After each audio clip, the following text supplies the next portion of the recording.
آله وصحبه وأهل بيته أجمعين أما بعد কোনো মানুষ তার মনের কথাটা সামান্য একটু ফেসবুকে প্রকাশ করেছেন, অমনি সাথে সাথে আজরাইল রূপী বিবি তার ঘরে চলে গিয়েছে। পল্টন সহ সারা দেশে লগি বইটার তাণ্ডব চালিয়ে শখানেক মানুষকে তারা হত্যা করেছিল। ফ্যাসিজমের সূত্রপাত ওখানেই হয়েছিল, স্বৈরতন্ত্রের পদধ্বনি ওখান থেকেই এসেছিল। তারপরে আপনারা দেখেছেন 2009 সালের 10 জানুয়ারি ক্ষমতায় আসার পরে তারা রাষ্ট্রের গর্বিত প্রতিষ্ঠান সেনাবাহিনীর কোমরে আঘাত দিয়েছে। পিলখানায় বিডিআর সদর দপ্তরে 54 জন চৌকস দেশপ্রেমিক সামরিক অফিসারকে হত্যা করেছে। পরিবারের মহিলা সদস্যকে নির্যাতিত লাঞ্ছিত করেছে। তারপরে তাদেরকে হত্যা করে ড্রেনে ভাসিয়ে দিয়েছে। সেই হত্যাকাণ্ডের বিচার আজও হয়নি। রাহিমাহুল্লাহ থেকে শুরু করে জনাব মীর কাসিম আলী পর্যন্ত তাদেরকে আমাদের বুক থেকে নিয়ে নেওয়া হলো। আমরা আল্লাহ শুকরিয়া আদায় করি। আমরা চিন্তিত নই, আমরা দুঃখিত নই। হে আল্লাহ, তোমার কাছে আমরা সাক্ষ্য দিচ্ছি, তোমার যে গোলামগুলা এই সংগঠনের সবচেয়ে উন্নত আখলাক, চরিত্রের, ইমানের, ইলমের আলোয় আলোকিত ছিল, তুমি তাদেরকে সত্যের জন্য কবুল করেছো। আলহামদুলিল্লাহ রাব্বিল আলামিন। তোমার দরবারে শুধু মিনতি, তাদেরকে মুহাক্কিক শহীদ হিসাবে কবুল করো।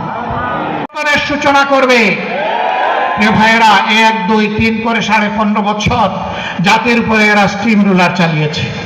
সবচাইতে বেশি আঘাত দিয়েছে জামাতে ইসলামী ছাত্র শিবিরের উপর। আমাদের মতো মজলুম সংগঠন আর কেউ না।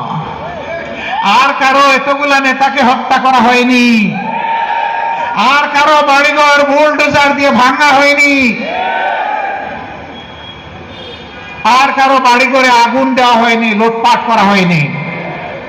আমাদের পর্দানশীল মা বোনদের ইজ্জত নিয়ে টানাটানি করা হয়েছে।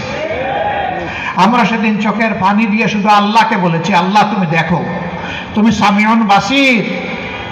আঘাত দেওয়া হয়েছে, অন্যায়ভাবে তাদেরকে হত্যা করা হয়েছে। সম্ভবত ওনাদের বাড়ি আপনাদের এলাকায়।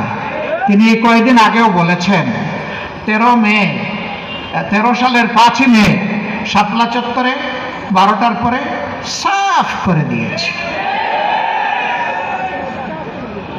যাদেরকে সাফ করে দেওয়া হয়েছিল তারা আল্লাহর দরবারে চলে গেছে, কিন্তু যারা সাফ করেছিলেন আজকে তারা কোথায়?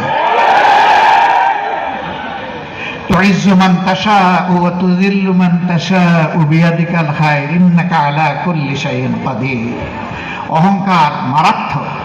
এটি হচ্ছে আল্লাহ তাআলার চাদর। এটা নিয়ে কেউ টানাটানি করুক, আল্লাহ এটা বরদাস্ত করেন না। তিনি লুটেরা, তিনি অগ্নি সংযোগকারী। দেলু রাজাকারকে চালান দিয়েছে দেলোয়ার হোসেন সাইদির নামে। এখন সেই মামলার বাদী কেঁদে কেঁদে বলছে, বন্দুকের নলের সামনে আমাকে বাধ্য করা হয়েছে অভিযোগপত্রে স্বাক্ষর করতে। যারা বাধ্য করেছিল এখন আমি তাদের বিরুদ্ধে মামলা করতে চাই। সময় কারো নিয়ন্ত্রণে থাকে না, সময় আল্লাহ তাআলার নিয়ন্ত্রণে। সময় বদলায়, পরিবেশ বদলায়। সত্যকে চাপা দিয়ে রাখা যায় না, সত্য মাটির নিচ থেকে উঠে আসে। অতএব তাদেরকে আমরা দলীয় সম্পদ বানাতে চাই না। আমরা আল্লাহর উপর ভরসা করে সিদ্ধান্ত নিয়েছিলাম, যে কয়টা শহীদ পরিবারের সন্ধান পাবে সেই কয়টা শহীদ পরিবারে জামাতে ইসলামী পৌঁছে যাবে ইনশাআল্লাহ। সাম্প্রতিক পরিবর্তনে যারা ভূমিকা পালন করতে গিয়ে দুনিয়া থেকে বিদায় নিয়েছে, আল্লাহ তাদের সকলকে যারা ঈমান নিয়ে বিদায় নিয়েছে তুমি শহীদ হিসাবে কবুল করো।